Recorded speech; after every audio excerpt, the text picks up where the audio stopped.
नमस्कार दोस्तों, मैं हूं अभिनव सिंह और टिकसाला में आप सभी का स्वागत है। आज दोस्तों हम सीखेंगे प्रॉफिट एंड लॉस। बहुत ही इंपॉर्टेंट टॉपिक है ये जानते हो सभी एग्जाम्स के लिए इंपॉर्टेंट है, सबको मालूम है। और ये टेंशन मत लेना, जिसका एकदम बिल्कुल भी जिसको नहीं आता उनके लिए भी ये बहुत इंपॉर्टेंट है। क्यों? क्योंकि मैं बेसिक से बताऊँगा एकदम, ठीक है। जैसे देखो, प्रॉफिट एंड लॉस में होता क्या है दोस्तों कि 10 रुपये में कोई चीज़ खरीदा, अगर 12 में बेचे तो फायदा हुआ, 8 में बेचा तो घाटा हुआ। ये सब जानते हो, बहुत सिंपल सी बात है। तो वही करते हैं। देखो, 500 में कोई चीज़ एक वस्तु खरीदा और 600 में अगर बेच दिया तो कितने पूछ रहे हैं, कितना परसेंट का फायदा हुआ। इसके लिए परसेंटेज आपको आना चाहिए। परसेंटेज की वीडियो पे पहले बना चुका हूँ। देखो, 100 रुपये का फायदा हुआ, उसको कितने से हुआ? 500 में हुआ। परसेंटेज पूछ रहा है, गुणे 100, ये से ये कट गया, 5 20 पंचे 100, 20% का उसको क्या हुआ? लाभ हुआ। बस सिंपल सा हो गया। अब अगला देखते हैं इसे।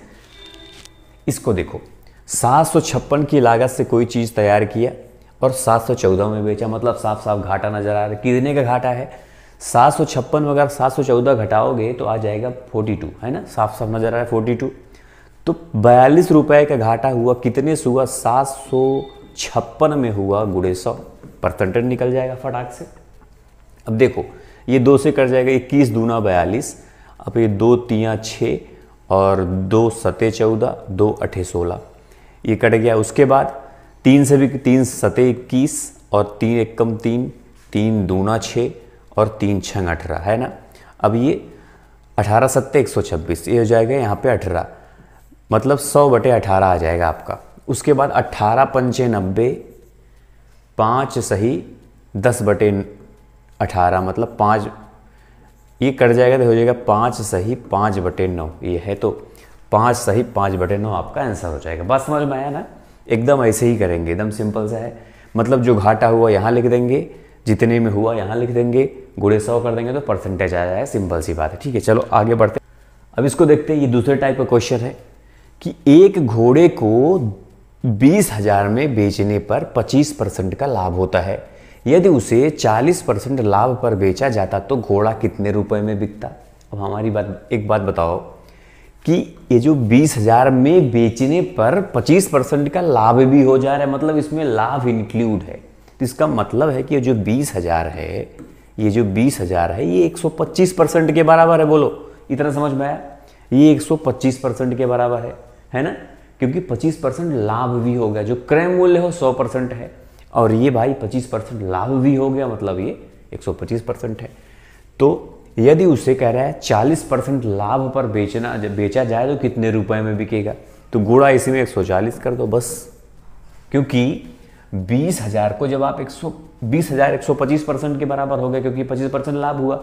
फिर जब आप 125 से डिवाइड कर दे रहे हो, मतलब 1% की मान आ जाएगी ना। खुद ही बताओ, अगर पूछे कोई आपका 1% की वैल्यू बताओ तो आप कहोगे कि 20,000 में 125 डिवाइड कर दो तो 1% का मान आ जाएगा।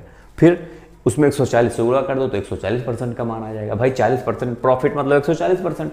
बस इसको सॉल्व कर दो। 25 पंचे 125 और 25 अट्ठे 200, ये 800 हो गया, खत्म।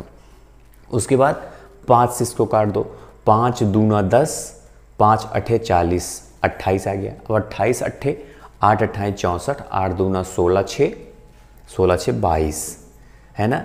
उसके बाद डबल 0, 22,400 कहीं पे है, ये है 22,400, है कि नहीं? आसानी से आ रहा है। चलो अब अगला देखते हैं। कोई डाउट हो मुझे कमेंट बॉक्स में सब लोग बताना। एक दुकानदार ने एक साइकिल 10% हानि पर बेची। अब ध्यान समझना, हानि बेची मतलब 90%, है ना। 10% हानि मतलब 90%। देखो, वह साइकिल को कितने रुपए में बेचता कि उसे 19% की हानि होती? यदि 10% हानि पर विक्रय मूल्य 1200 है, मतलब कि 1200 जो है ये 90% के बराबर है। यही तो है ना। 10% जब हानि होती है तो 1200 में विक्रय मूल्य 1200, मतलब 1200 में जब बेचता है वो तो उसको 10% की हानि होती है, मतलब 90%। अब क्या कह रहा है कि कितने में बेची कि उसे 19% की हानि हो। अब गुणा कर दो। अब 19% घटाना पड़ेगा आपको 100 में से, क्योंकि तो 81 हो जाएगा। बोलो, अरे भाई आपने कोई चीज़ 100 रुपये में खरीदा तो 81 में बेचे, मतलब 19% का आपको घाटा होगा। 90 में बेची मतलब 10% का घाटा हुआ, है ना। तो वही चीज़ है कि 1200 90% के बराबर, हमने 90% से डिवाइड करी थी, 1% की वैल्यू आ जाएगी। अब उसको 81 से गुणा कर देंगे तो 81% की वैल्यू आ जाएगी, है ना। अब देखो ये 9 से ये कट गया, 9 9 81, बस 12 9 108, 1080, 1080 ये दिया है, बस काम खत्म, है ना। अब अगला देखते हैं। राम ने एक साइकिल 1000 रुपये में खरीदा और 20% का लाभ लेकर उसे श्याम को बेच दिया। खरीदा है 1000, जो खरीदा जाता है उसको 100% कहते हैं।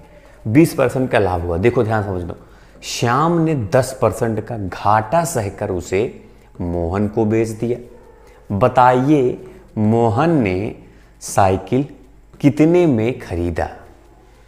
अच्छा अब देखो ध्यान से, कोई चीज़ 1000 रुपये में किसी ने खरीदा, है ना, उसके बाद उसको 120% का लाभ लेकर, मतलब गुणे 120/100। 100 क्यों? क्योंकि भाई 1000 में जब 100 से डिवाइड करोगे तो 1% की वैल्यू आ जाएगी, क्या बोलते हो। उसके बाद उसको 120 से गुणा कर दोगे तो 120% की वैल्यू आ जाएगी। आप बोलोगे बिल्कुल सही बात है, मतलब ये टोटल जो है अब कितनी की वैल्यू आ जाएगी, 120% की वैल्यू आ जाएगी। अब देखो फिर कह रहा है कि श्याम ने 10% का घाटा सहा। भाई राम ने 1000 में खरीदा, लेकिन श्याम ने 1000 में नहीं खरीदा। श्याम तो 20%, राम ने 20% फायदा लेके श्याम को बेचा है, तो मतलब श्याम ने इतने में खरीदा साइकिल। अब इतने में उसने 10% का घाटा सह लिया, मतलब 90/100। क्यों? क्योंकि भाई 100 से टोटल को डिवाइड करेंगे तो 1% की वैल्यू आ जाएगी, और 90 से गुणा कर देंगे तो 90% की वैल्यू आ जाएगी। ये पूरा टोटल मैं लिख रहा हूँ, देखो उसे मोहन को बेच दिया। अब कह रहा है कि मोहन कितने, अब यही सॉल्व कर लो, जो आए मोहन उतने में खरीदा। अब देखो ये 0 से ये 0, ये 0 से ये 0, ये 00 से 00, 12 9 108, इसमें भी वही आए 1080 आ गया। दिया है क्या? ये दिया है 1080, मतलब 1080 रुपये में मोहन ने श्याम से खरीदा था। बात समझ में आया ना, एकदम सिंपल हो गया। कोई डाउट हो मुझे बताना। चलो अब अगला देखते हैं। रीता अपना मकान 4 लाख में खरीदी, उसने 25% लाभ पर मकान को सीता को बेच दिया। सीता ने 10% लाभ पर मकान गीता को बेच दिया। सब लाभ ही लाभ ले रहे हैं। यदि गीता ने 5% लाभ लेकर संगीता को मकान बेच दिया तो संगीता कितने में देने पड़े। अब देखो ध्यान समझो, 4 लाख में कितने जीरो होंगे? लाख में 5 जीरो होते हैं। उसके बाद गुणे ये 25% का लाभ मार दिया। किसने मार दिया? रीता ने मार दिया। तो 125/100 देखते चलो, गुणे फिर उसके बाद सीता को बेच दिया। सीता ने 10%, ये भी 110/100। फिर गीता को बेच दिया। फिर गीता ने क्या किया? 5% संगीता को बेच दिया। बताओ, सब भैया फायदे ले रहे हैं, है ना। तो संगीता को कितने देने पड़ेंगे? संगीता आखिरी वाली है, मतलब इसको कितना देना पड़ेगा यही बता दे। यही सॉल्व हो गया, सब कहानी सॉल्व हो गया। अब देखो इसको कैसे करेंगे। इसको भैया ऐसे करेंगे कि 2 जीरो से 2 जीरो मान लो काट ही देंगे। इस 2 जीरो से ये भी 2 जीरो काट देंगे, यहाँ बचा 40। उसके बाद 25 पंचे 125, 25 चौका 100। काटने का भी तरीका होना चाहिए। क्यों ऐसे मैंने किया, देखो 4 से ये 4 कट जाएगा तो यहाँ बचेगा 10। ऊपर बचा है 10, नीचे सब खत्म। अब ऊपर क्या बचा? 10 गुणे 5 गुणे 110 गुणे 105, यही तो बचा है।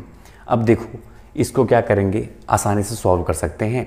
11 5 55, फिर 11 यहाँ पे 0 है तो फिर 5 लिख देंगे। 11 1 कम 11, 1155 आ गया इतने का मान, है ना।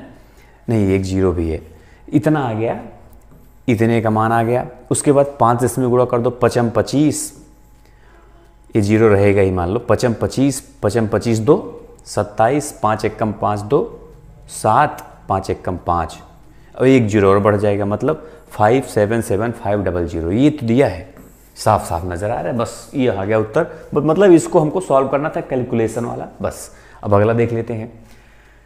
कह जब कम या अधिक बेची जाए। देखो एक व्यक्ति अपना सामान 10% लाभ पर बेचता है, ठीक है। यदि वह 15% लाभ पर बेचता तो उसे 200 अधिक मिलते। सामान का क्रय मूल्य ज्ञात कीजिए। क्रय मूल्य जो होता है जो 100%। देखो कह रहा है कि 10% लाभ पर बेचता है। अगर वो 15% लाभ पर बेचता तो उसको 200 और मिल जाते, मतलब 5% की वैल्यू कितनी है? तो आप कहोगे 200 जो है वो 5% के बराबर है। तो 200 जब 5% के बराबर है तो 100% तो पूछ ही रहा है ना, क्रय मूल्य ही 100% होता है दोस्तों। भाई 10% पे बेचा, अगर वो 15% फायदे पे बेचता तो 200 ज़्यादा मिल जाती है उसको, मतलब 200 जो है वो 5% के बराबर है। तो 5 से जब डिवाइड कर दोगे तो 1% की मान आ जाएगी, 100 से गुणा कर दोगे तो 20 पंचे 100, ये 20, 2 दूना 4, 4000 आपका क्या हो जाएगा? आंसर हो जाएगा। सिंपल हो गया कि नहीं? अब अगला देखते हैं। महेश ने एक घड़ी 10% हानि पर बेचा, यदि वह उसे 5% हानि पर बेचता तो उसे 60 रुपये अधिक मिलते।